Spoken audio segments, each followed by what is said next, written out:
everyone, my name is Selina. I'm a watercolor artist and educator, and in this video I'll show you how to paint icebergs. Here's what I'll be using today. The paper is 500 series ready cut watercolor paper by Strathmore. It is 100% cotton and 300 GSM and 8 by 10 inches. I've already taped it to the board that comes with the package using paper tape to keep it in place and prevent buckling. I also sketched the composition in advance. If you'd like to follow along, you can pause here and copy it. A detailed sketch is very important when painting icebergs, so be sure to mark all the shadows. This way, when you start painting, you won't be wondering where to add the paint. You'll simply follow the pencil marks, almost like a coloring book. Take your time with the sketch, and if you want, you can copy mine. I'll also lightly erase some excess graphite since we won't be using thick layers of paint and the pencil marks will remain visible through the watercolor. The paints I'm using are from the MaimeriBlu Landscape Theme Set. This one is the Arctic edition. I love the variation of blues in this set, which makes it perfect not only for icebergs, but also for painting water, oceans and underwater scenes. Since it includes a yellow, you can mix a range of greens as well. All of the colors are single pigmented and have excellent light fastness. I've already squeezed a small amount of each color onto my ceramic palette and sprayed them with water to activate them. My brushes are by Princeton. The flat one is from their Neptune series and the others are from the Aqua Elite series. I've been using them for a while and I really like them. I also have 2 jars of water, a cotton towel and a paper towel, and that's all I'll be using today. Let's start painting. I'll begin with the sky, and for that I'll flip my board and place my paper tape underneath. With my flat brush I'll wet the entire sky area.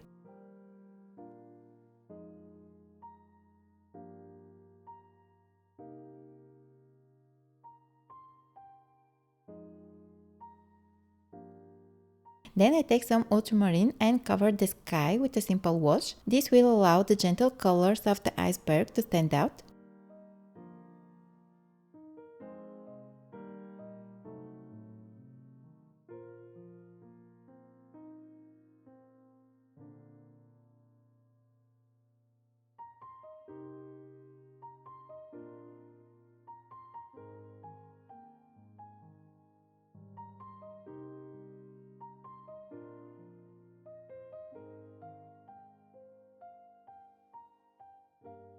I'll darken these corners slightly and that's it, the sky is done. Let's leave it to dry. Now that the sky is dry, it's time to paint the iceberg. I'll wet the entire iceberg area, making sure it's very well moistened since I want to work wet and wet for longer. I also have my spray bottle nearby in case the paper starts to dry before I'm ready. Switching to my round brush, I'll take some turquoise cobalt and drop it into the shadowed areas of the iceberg.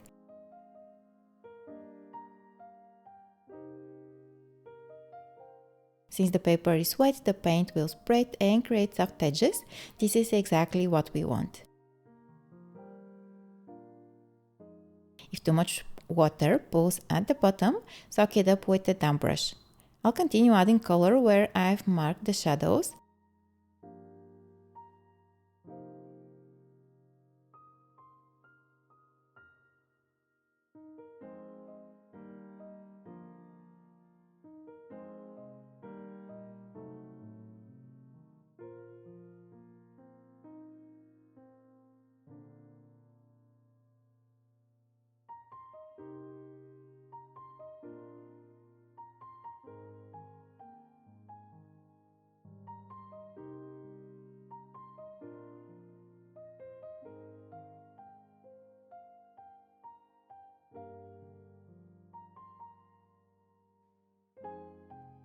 Then I wash my brush and use it to soften some edges, letting the color spread even more.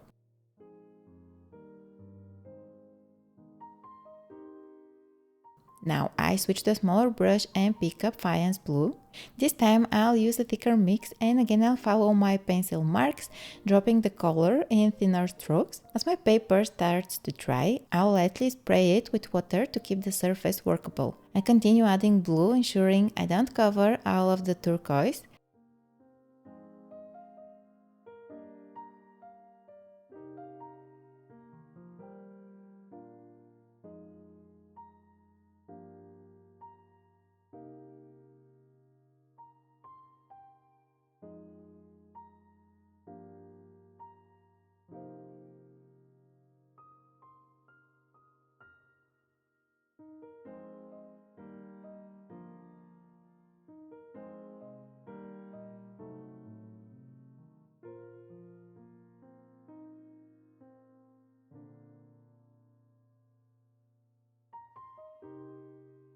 I'll go in with an even thicker mix now, adding smaller spots for contrast.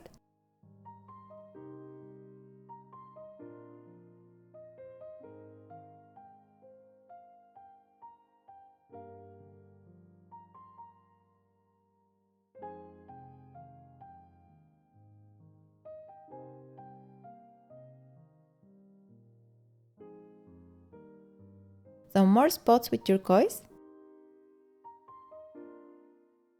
A few splatters for texture. Now I'll use indigo to paint the darkest areas at the base of the iceberg.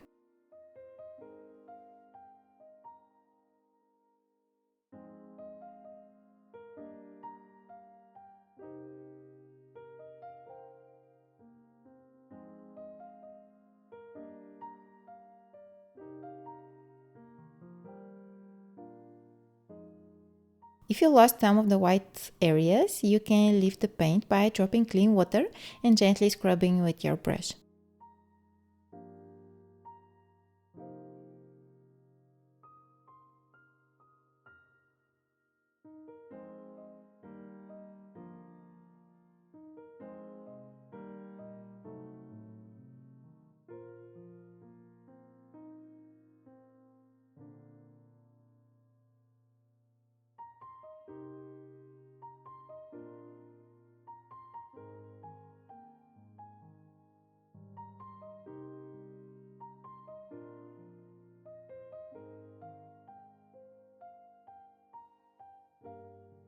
Let's add more splatters, first with clean water and then with the same colors I used for the iceberg, turquoise and fine blue. If you want, you can cover the sky to protect it from splashes. Now let's leave it to dry. Now we'll refine the iceberg with thin layers on dry paper. I will use ultramarine, keeping the mix transparent by using more water than paint. While it's still wet, I'll drop in more color for depth.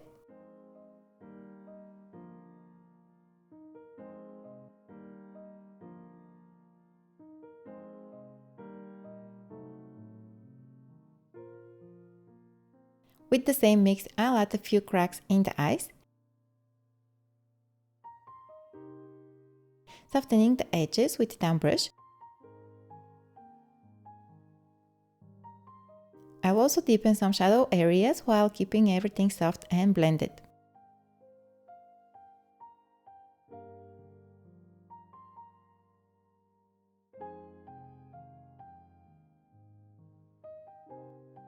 I haven't forgotten about the iceberg in the distance, so let's add that now with turquoise.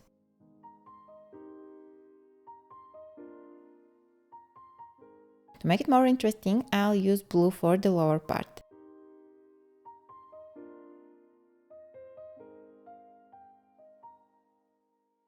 Again, I soften the edges with a damp brush.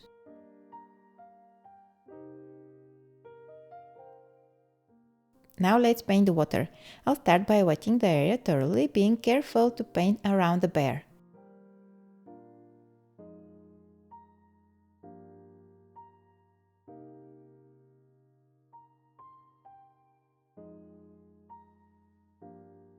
First, I'll add some indigo strokes.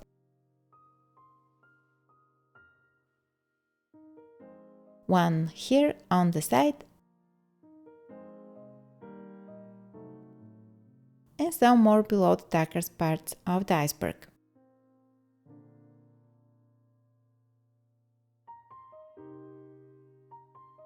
I'll also add some indigo around the iceberg where the bear is standing. This will make it pop.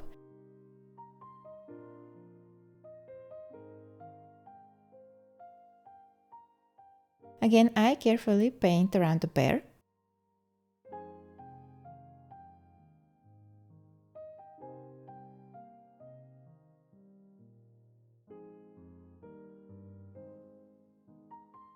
Next, I'll introduce turquoise into the water. And now let's blend it lightly using a clean damp brush.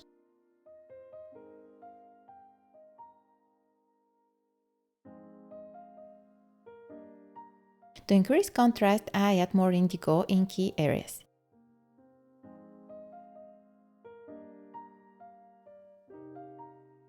Now I'll use my flat brush to lift some of the paint and create white highlights.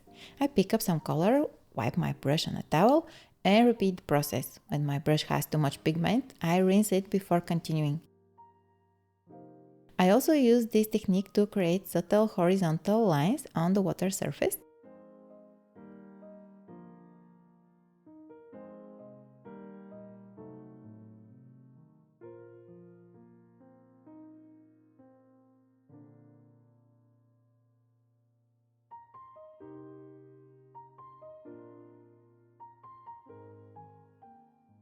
And with that the water is done, let's leave it to dry. Now the final steps, the foreground and the polar bear. The foreground will be simple. I wet the bottom part with clean water and add a few strokes of indigo for shadows.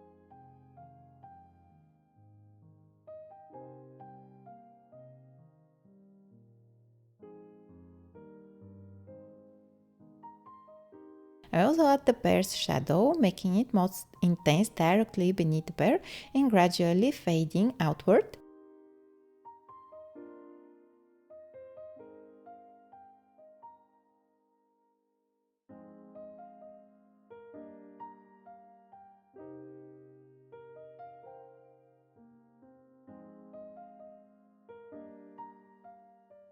I soften the edges here so they don't look too harsh.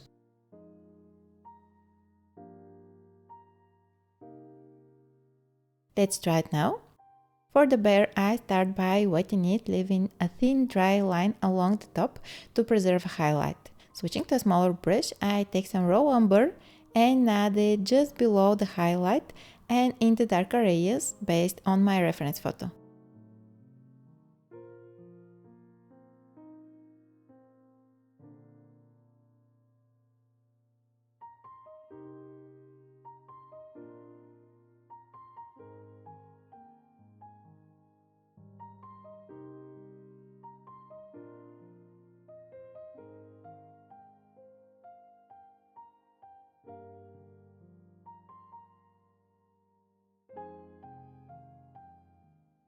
Gradually, I deepen the shadows.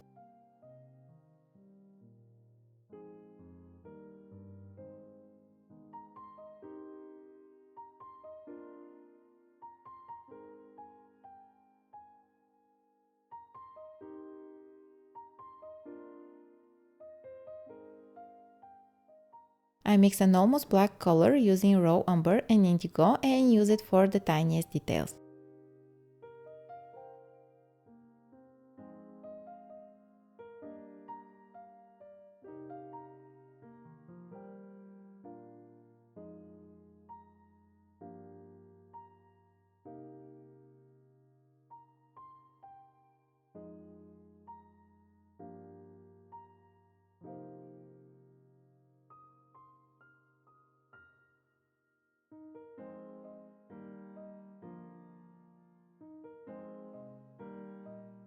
Finally, I glaze some areas with a transparent gondol yellow to warm up the fur.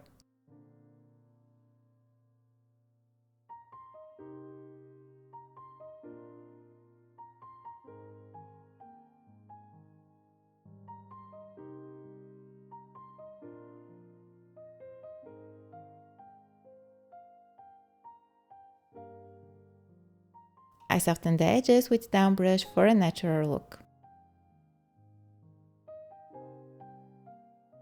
And that's it, our iceberg scene is complete. I hope you enjoyed this tutorial and until the next time!